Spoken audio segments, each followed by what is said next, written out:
Comentários sobre o Viver, Volume 3. Diálogos sobre a Vida.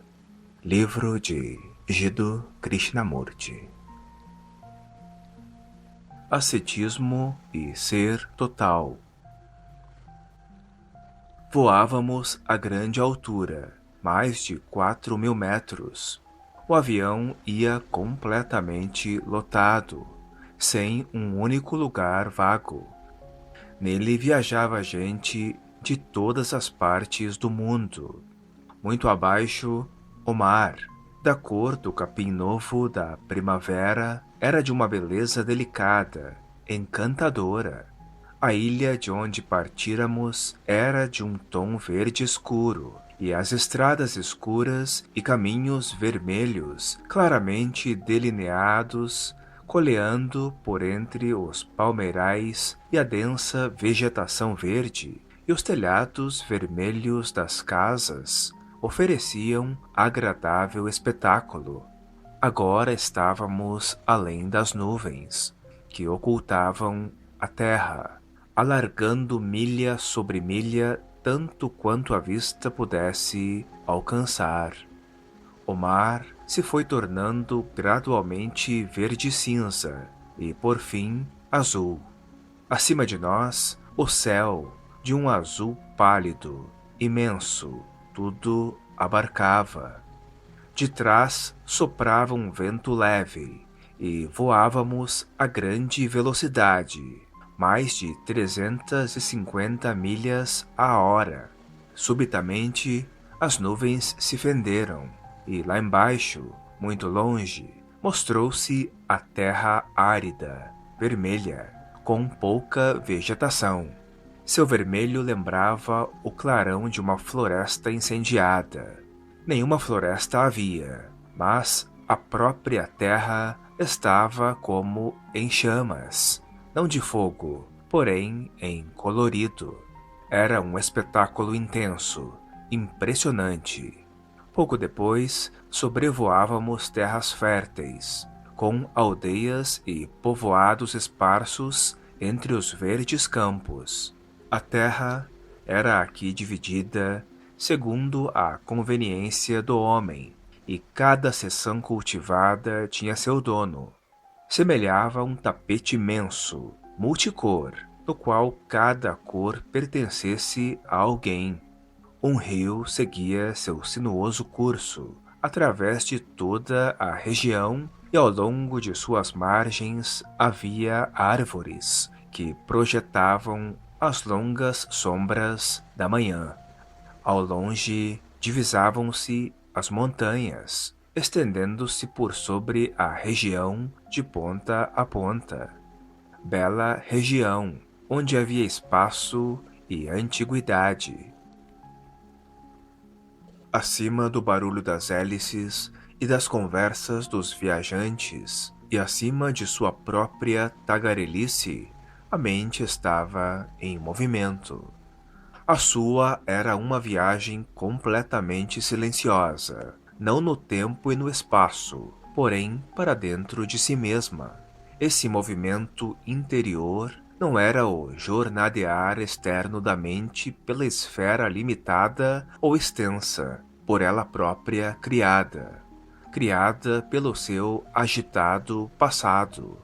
Não era uma viagem empreendida pela mente, era um movimento todo diferente, a totalidade da mente, e não apenas uma parte dela, sua parte oculta e a patente, estava por inteiro tranquila. Aqui, o registrar do fato não é o fato. O fato é de todo diferente das palavras que o registram. Aquela tranquilidade não estava compreendida na medida do tempo. Vir a ser e ser nenhuma relação têm entre si.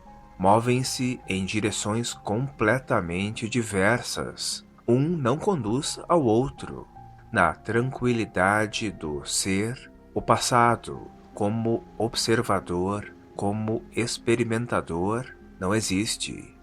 Não existe nela atividade temporal. não é ela uma lembrança a comunicar-se, porém o próprio e real movimento, o movimento do silêncio para o infinito. É um movimento que não parte de um centro, que não vai de um ponto para outro. Ele não tem centro, não tem observador. É uma jornada do ser total, e o ser total não encerra a contradição do desejo. Nessa jornada do todo, não há ponto de partida, nem ponto de chegada. A mente está totalmente tranquila, e essa tranquilidade é um movimento que não é o jornadear da mente. A chuva encharcante viera e passara, mas ainda se ouvia o som do gotejar da água por toda a parte. Na sala havia muita umidade e levaria dias até tudo secar. O visitante era um homem de olhos fundos e corpo bem formado. Havia renunciado ao mundo e suas lides, e, conquanto não trajasse as vestes da renúncia, em sua fisionomia se estampava o pensamento noutras coisas. Não estava barbeado de fresco, pois estivera viajando, mas achava-se banhado, e suas roupas lavadas. De maneiras agradáveis e amistosas, mãos expressivas, deixou-se ficar sentado, em grave silêncio, por considerável tempo, provando a atmosfera, como que a tatear o caminho. A breve trecho explicou: ouvi-vos falar há muitos anos, por simples acaso, e algo do que dissestes ficou-me sempre guardado na memória, que a realidade não pode ser alcançada pela disciplina nem por nenhuma forma de auto-tortura. Desde aquela época, tenho viajado por todo o país, vendo e ouvindo muitas coisas. Disciplinei-me rigorosamente. O dominar da paixão física não foi demasiado difícil, porém de outras formas de desejo não tem sido tão fácil livrar-me. Pratiquei a meditação diariamente por muitos anos, sem conseguir ultrapassar um certo ponto, mas o que desejo examinar convosco é a autodisciplina. O controle do corpo e da mente é essencial, e em considerável extensão já estão controlados. Mas, ao conversar com um companheiro de peregrinação a respeito do processo da autodisciplina, percebi seus perigos. Esse companheiro produziu em si uma lesão física, a fim de dominar a paixão sexual. Vejo que uma pessoa pode exceder-se neste particular, mas a moderação na autodisciplina não é coisa fácil. Toda espécie de realização produz um senso de força. É uma sensação inebriante a de conquistar outros, porém, maior ainda é a de dominarmos a nós mesmos. O ascetismo tem seus deleites, tal como os tem a mundanidade. Isso é perfeitamente verdadeiro. Conheço os deleites do ascetismo e a sensação de força que ele proporciona. Como sempre o fizeram todos os ascetas e santos, reprimi os impulsos físicos a fim de tornar a mente penetrante e quieta. Sujeitei os sentidos e os desejos deles procedentes à rigorosa disciplina, a fim de ser libertado o espírito. Neguei ao corpo toda espécie de conforto, e dormi em qualquer lugar. Ingeri todo e qualquer alimento, afora a carne. Em certa época, jejuei dias seguidos. Meditei longas horas com deliberado esforço. Mas, apesar de todas as lutas e penas, com suas sensações de poder e de íntima alegria, a mente não parece haver ultrapassado um certo ponto. É como se fôssemos de encontro a uma parede que não podemos, por mais que nos esforcemos, deitar abaixo. Aquém dessa parede estão as visões, as boas ações, as virtudes cultivadas, a adoração, as orações, a abnegação, os deuses, e todas essas coisas só têm a significação que a mente lhes atribui. A mente continua a ser o fator dominante, não é verdade? E é capaz a mente de ultrapassar suas próprias barreiras, ultrapassar a si mesma? A questão não é esta. Após 30 anos de disciplinamento extrênuo e deliberado, consagrados à meditação e à total abnegação, por que não pôde ser demolida essa parede que nos veda a passagem? Tenho conversado com vários outros ascetas que já passaram pela mesma experiência. Há, naturalmente, os que afirmam ser necessário exercitar-nos mais arduamente na abnegação, mais determinadamente na meditação, etc. Mas eu sei que nada mais posso fazer. Todos os meus esforços só conduziram ao atual estado de frustração. Não há nenhuma quantidade de trabalho e esforço que possa demolir essa parede aparentemente impenetrável, mas talvez possamos compreender o problema se o examinarmos de maneira diferente. É possível examinarmos os problemas da vida como um todo, com a totalidade de nosso ser? Acho que não estou percebendo o que quereis dizer. Em algum momento tendes consciência de vosso ser inteiro, sua totalidade? A totalidade não pode ser conhecida pela reunião das muitas partes em conflito. Pode? Pode-se encontrar o sentimento da totalidade de nosso ser, não o todo especulativo, aquilo que pensamos ou formulamos como o todo, porém o sentimento real do todo? Esse sentimento talvez seja alcançável, mas eu nunca o experimentei.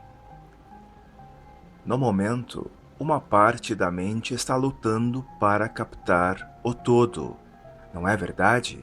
Uma parte luta contra outra parte, um desejo contra outro desejo.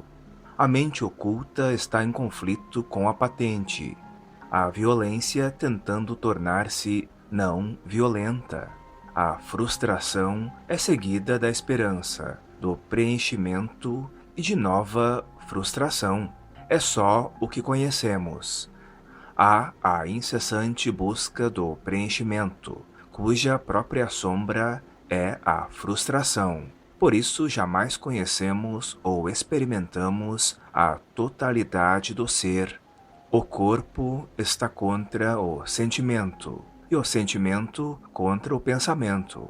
O pensamento está à caça do que deveria ser, do ideal.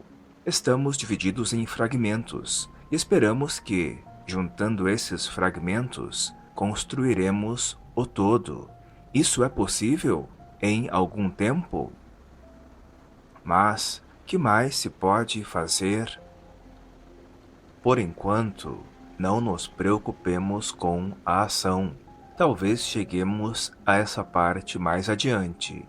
Este sentimento da totalidade de nosso ser, de nosso corpo, mente e coração, não é a junção de todos esses fragmentos. Não podeis transformar desejos contraditórios num todo harmônico. O esforço para assim agir é ato da mente, e a mente, ela própria, é apenas uma parte. Uma parte não pode criar o todo. Percebo.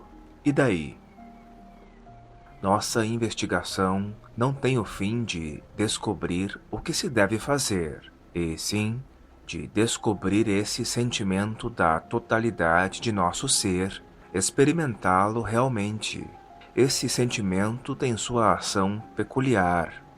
Quando há ação sem haver esse sentimento, surge o problema de como transpor o vão existente entre o fato e o que deveria ser o ideal. Aí, nunca sentimos completamente. Há sempre algo que fica retido. Nunca pensamos totalmente, pois há sempre medo. Nunca atuamos livremente, pois há sempre um motivo, algo para ganhar ou para evitar. Nosso viver é sempre parcial, nunca total, e por isso nos tornamos insensíveis. Pela repressão do desejo, pelo mero controle da mente, pela negação das necessidades corporais, torna-se o asceta insensível. Os nossos desejos não devem ser domados? Se os domamos, reprimindo-os, eles perdem o seu vigor e, nesse processo, as percepções se embotam, a mente se insensibiliza. Embora se busque a liberdade, não há energia para encontrá-la. Necessita-se de abundante energia para se descobrir a verdade, e essa energia se dissipa por causa do conflito resultante da repressão, do ajustamento, da compulsão. Mas o ceder ao desejo também gera autocontradição, e isso, por sua vez, dissipa a energia. Como conservar então a energia? O desejo de conservar a energia é avidez. Essa energia essencial não pode ser conservada ou acumulada. Ela se torna existente com a cessação da contradição interior. Por sua própria natureza, o desejo produz contradição e conflito. O desejo é energia e cumpre compreendê-lo. Ele não pode ser simplesmente reprimido ou submetido a ajustamento. Todo esforço de coagir ou disciplinar o desejo produz conflito, que traz consigo a insensibilidade. Cumpre conhecer e compreender todos os complicados movimentos do desejo. Seus movimentos não podem ser ensinados e aprendidos. Compreender o desejo é estar cônscio, imparcialmente, de seus movimentos. Se se destrói o desejo, destrói-se a sensibilidade, e bem assim a intensidade que é essencial para a compreensão da verdade. Não há intensidade quando a mente está determinada? Essa intensidade é um obstáculo ao alcance da realidade, porque resultante de um limitar, um estreitar da mente pela ação da vontade, e a vontade é desejo.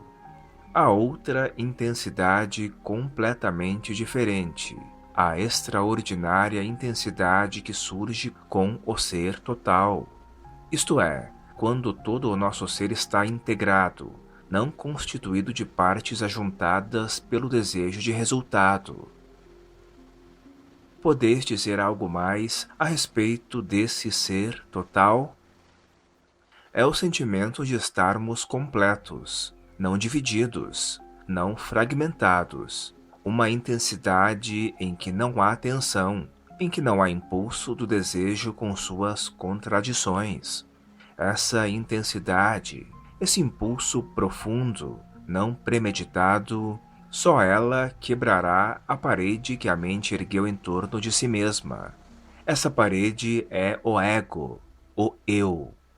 Toda a atividade do eu é separativa, aprisionante, e quanto mais ele luta para romper suas próprias barreiras, tanto mais fortes essas barreiras se tornam. Os esforços do eu para ser livre revigoram sua própria energia, seu próprio sofrer. Só ao perceber-se a verdade a esse respeito, verifica-se o movimento do todo. Esse movimento é sem centro, porquanto não tem nem começo nem fim.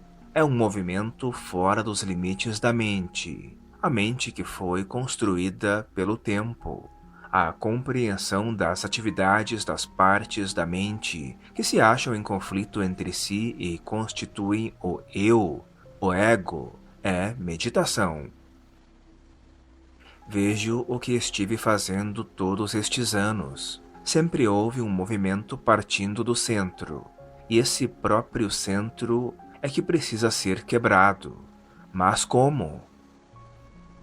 Não há método para isso, porque qualquer método ou sistema se torna o centro.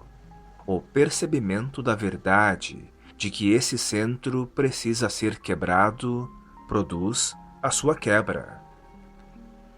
Minha vida tem sido uma luta incessante, mas percebo agora a possibilidade de pôr termo a este conflito.